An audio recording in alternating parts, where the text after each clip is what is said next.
as I mentioned, I'd been elected president of the student body, and that was in absentia. But when I came back, I gave a very memorable piano recital in October. That was the proof of what I had done for the previous year. And I remember that right after that, John Howard Griffin, who wrote Black Like Me, came to the campus, and he was on his way back to Texas from having gone through the South disguised as a black man, and that's what he wrote about in Black Like Me. Well, Dr. Manley, who was president of Spelman at the time, called me into Sisters Chapel to meet Mr. Griffin and for him to meet me, and so I played for him. But in his book, he mentions how bemused and how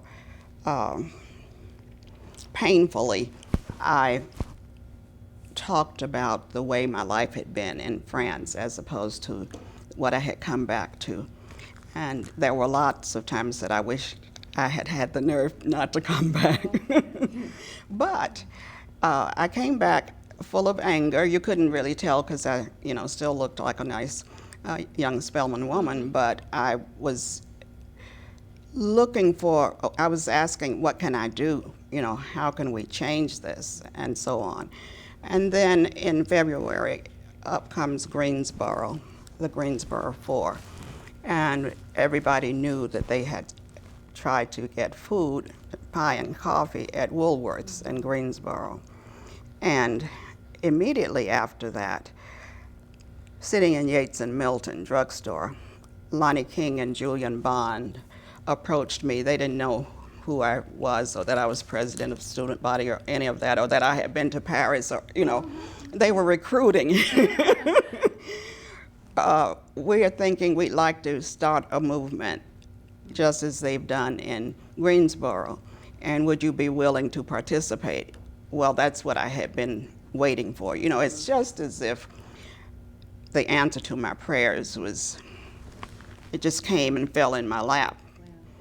In the meantime, the presidents of the colleges had heard that Spelman, Morehouse, Clark, AU, Morris Brown students were thinking of gathering and planning demonstrations. And so in an effort to preempt our just taking to the street, they asked this certain group of people, the presidents, vice presidents, one additional person, and then Julian and Lonnie, to meet with them.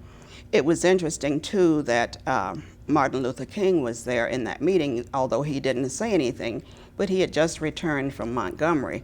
So there was, my having been in France, and then there was John Howard Griffin, and then there's Martin Luther King and the bus boycott, and things were just beginning to percolate. There was a fire in the making.